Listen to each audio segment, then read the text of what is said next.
السلام علیکم ناظرین، آپ یوٹیوب چینل شاکر محمود امان دیکھ رہے ہیں۔ ناظرین، سیاسی منظرنامہ یکسر تبدیل ہو چکا ہے۔ جیسے میں نے آپ کو کہا تھا کہ جسٹس یحییٰ فریدی کی تعیناتی کے بعد چیزیں بڑی تیزی کے ساتھ تبدیل ہوں گی۔ فل کورٹ ریفرنس کا اجلاس ہو چکا ہے اور سب سے اہم بات یہ ہے کہ جسٹس یحییٰ فریدی نے دونوں سینئر ججز کو اپنے ساتھ مشاورت میں مکمل طور پر ساتھ رکھا ہوا ہے، اور آج جسٹس سید منصور علی شاہ جو ہیں وہ ویڈیو لنک کے ذریعے جو ہیں وہ شامل ہوئے ہیں۔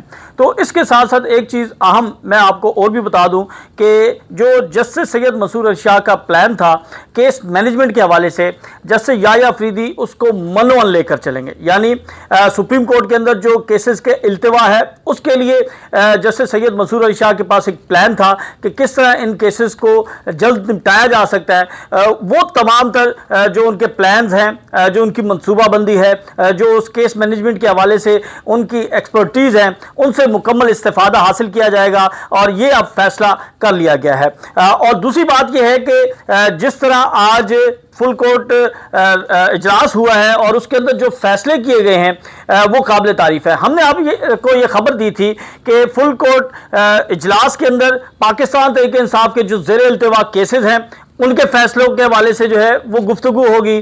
ہم نے آپ کو بتایا تھا کہ مخصوص نشستوں کے فیصلے پر جلد عمل درآمد ہوگا۔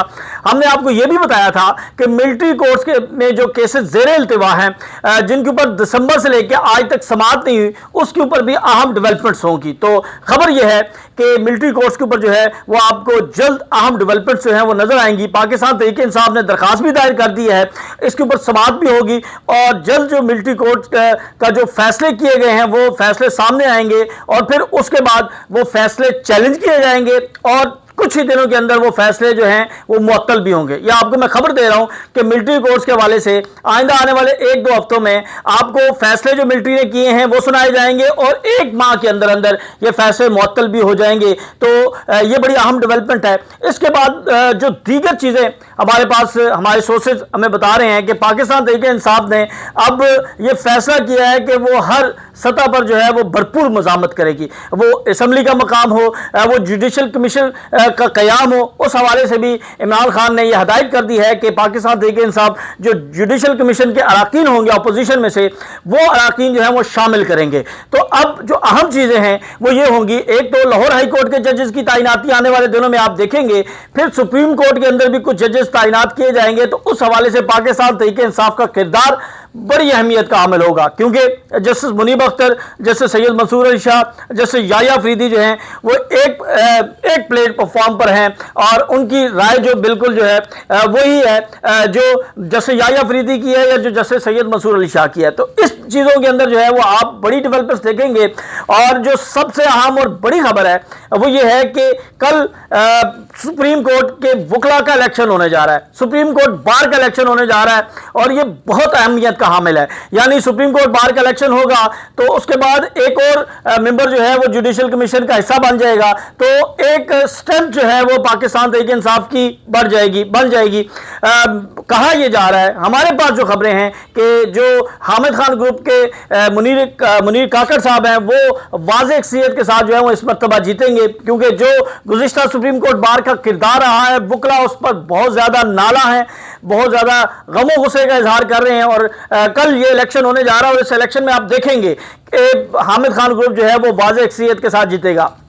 سلمان مسعود جو ہیں وہ سیکرٹری جنرل کی نشست پر ہیں، یہ رپیٹ کر رہے ہیں، اور پچھلی مرتبہ صرف چند ووٹوں کے ساتھ جو ہے انہیں شکست ہوئی تھی۔ تو اس بارے میں تو بڑی کہا جا رہا ہے کہ یقین سے کہا جا رہا ہے کہ سلمان مسعود جو ہیں ان کی نشست تو بالکل جو حامد خان گروپ ہے وہ جیت چکا ہے، لیکن جو مقابلہ ہے 1-on-1 وہ صدر کی نشست پر ہوگا، منیر کاکر اور میاں رؤوف عطا کے مابین۔ اور اس بارے میں بھی یہی کہا جا رہا ہے کہ اس میں عمران خان جو پاکستان تحریک انصاف کا حمایت یافتہ گروپ ہے وہ جیت جائے گا۔ تو اس کے بعد چیزیں جو ہیں وہ بڑی تیزی کے ساتھ تبدیل ہوں گی۔ آج لاہور ہائی کورٹ نے بہت بڑا اعلان کیا کہ وہ 26ویں آئینی ترمیم جو ہے وہ چیلنج کرنے جا رہے ہیں، یعنی لاہور ہائی کورٹ بار کے صدر اسد منظور بٹ جو ہیں وہ درخواست دائر کریں گے، اور ہائی کورٹ کی طرف سے یہ 26ویں آئینی ترمیم جو ہے اس کو چیلنج کیا جائے گا۔ پاکستان تحریک انصاف نے چیلنج کرنے کا اعلان کر دیا ہے، اور 3 سے 4 درخواستیں جو ہیں وہ مزید اس کے اوپر جو ہے وہ دائر کی جا چکی ہیں۔ اب معاملہ یہ ہے کہ کیا یہ آئینی میٹر ہوگا یا اس کو جو ہے وہ سپریم کورٹ کی پریکٹس اینڈ پروسیجر کمیٹی جو ہے وہ یہ طے کرے گی کہ اس کے اوپر سماعت جو ہے وہ کس طرح کی جائے گی. یہ ساری چیزیں جو ہے وہ آنے والے دنوں میں واضح بھی ہوں گی, اور کہا یہ جا رہا ہے کہ یہ میٹر جو ہے وہ سپریم کورٹ کا فل کورٹ بینچ جو ہے وہ سن سکتا ہے. اہم معاملہ ہے اور اس کے اوپر جو ہے وہ بہت سی جو خامیاں ہیں, بہت سے سکن ہیں, ان کے اوپر جو ہے وہ بات کی جائے گی. یعنی نامکمل ایوان تھا, سینٹ کا بھی نامکمل ایوان تھا, قومی اسمبلی کا بھی نامکمل ایوان تھا, تو کیسے یہ ترمیم پاس ہو سکتی ہے؟ سینیٹر جو ہیں 11 سے 12 جو ہیں وہ کے پی سے منتخب ہونے تھے, وہ الیکشن کمیشن آف پاکستان نے نہیں ہونے دیے.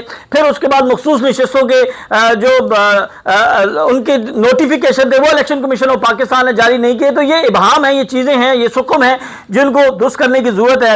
تو اس حوالے سے بتایا جا رہا ہے کہ یہ میٹر جو ہے وہ chief justice of Pakistan justice Yahya Afridi کی سربراہی میں اس میٹر کو دیکھا جا سکتا ہے. دوسری جانب ناظرین, آج عمران خان سے جو تحریک انصاف کے وکلا ہیں ان کی ملاقات ہوئی ہے, اور اس دوران عمران خان نے جو سلمان اکرم راجہ اور فیصل چودھری کے درمیان چپکلش چل رہی تھی, اور اس کے حوالے سے انہوں نے بالکل خاموشی اختیار کرنے کی ہدایت کی ہے, اور یہی ہدایت انہوں نے فواد چودھری کے لیے بھی کی ہے, اور انہوں نے فواد چودھری کو بھی کہا ہے کہ وہ خاموشی اختیار کریں. اس سے پہلے ہم دیکھ رہے تھے کہ وہ سوشل میڈیا کے اوپر جو بھی کوئی کامنٹ کہہ رہا تھا اس کے اوپر جو ہے وہ بڑا جارحانہ انداز میں اپنا موقف اختیار کیے ہوئے تھے, لیکن عمران خان کے پیغام کے بعد فواد چودھری نے یہ فیصلہ کیا ہے کہ وہ بالکل خاموشی اختیار کریں گے. اس کے ساتھ ساتھ آج جو سلمان اکرم راجہ نے بتایا کہ انہوں نے کہا ہے کہ عمران خان جو ہیں انہوں نے آج نیلے رنگ کی ٹی شرٹ جو ہے وہ زیبتن کی ہوئی تھی, اس کے ساتھ ساتھ انہوں نے اپنی شیو بھی کی ہوئی تھی, اور آج بڑے چاقو چبند نظر آ رہے تھے. اور جو انہوں نے مختصر گفتگو کی, ان کا یہ کہنا تھا کہ کوئی ڈیل نہیں ہوگی, ڈٹا رہوں گا اور جھکوں گا نہیں. پاکستان میں عوام کے حقوق کے لیے, جمہوریت کے لیے کھڑا ہوں. جس طریقے سے 26ویں آئینی ترمیم منظور کی گئی ہے, دھونس اور اغوا کی بنیاد پر 26ویں آئینی ترمیم کا متن اور مقصد عدلیہ پر حملہ ہے, پاکستان کی عوام کو محکوم کرنا ہے, اس کے خلاف وہ ڈٹے رہیں گے. یہ پاکستان کی تقدیر کی جنگ ہے اور ہر سطح پر یہ لڑائی جو ہے وہ لڑیں گے. اس کے ساتھ ساتھ ناظرین, جو پہلا فل کورٹ اجلاس کا اعلامیہ ہے وہ میں آپ کے سامنے کو رکھ دیتا ہوں. اجلاس میں جو ہے وہ تمام دستیاب ججز نے شرکت کی ہے. جسٹس سید منصور علی شاہ بذریعہ ویڈیو لنک شریک ہوئے. جو اعلامیہ ہوا اس کے مطابق فل کورٹ اجلاس میں سپریم کورٹ میں کیسز کی صورتحال کا احاطہ کیا گیا, کیسز کو نمٹانے اور بیک لاگ کو کم کرنے پر غور کیا گیا. فل کورٹ اجلاس میں سپریم کورٹ کی کارکردگی کا جائزہ لیا گیا. اجلاس کا مقصد زیر التوا مقدمات کو جلد نمٹانا تھا, عدالتی کارکردگی کو بہتر بنانا تھا. اس میں یہ اتفاق کیا گیا کہ خصوصی بینچ دیوانی اور فوجداری کے مقدمات نمٹائیں گے, جبکہ جسٹس سید منصور علی شاہ کے کیس مینجمنٹ سسٹم کو 1 ماہ کے لیے نافذ کیا جائے گا. جیسے میں نے آپ کو بتایا کہ انہوں نے بالکل اس کے اوپر جو ہے وہ یہی موقف اختیار کیا تھا کہ جو جسٹس سید منصور علی شاہ ہیں ان کے جو کیس مینجمنٹ سسٹم ہے اس سے استفادہ حاصل کیا جائے گا, ان کی ایکسپرٹیز سے استفادہ حاصل کیا جائے گا. تو آنے والے دنوں میں آپ یہ دیکھیں گے کہ سپریم کورٹ کے اندر اور بھی بہت سی چینجز ہوں گی, بہت سی عام تبدیلیاں ہوں گی, اور اس حوالے سے ہم آپ کو اگلے ویلاگ میں بھی معلومات جو ہے وہ فراہم کریں گے. تب تک کے لیے ہمیں اجازت دیں. اللہ حافظ.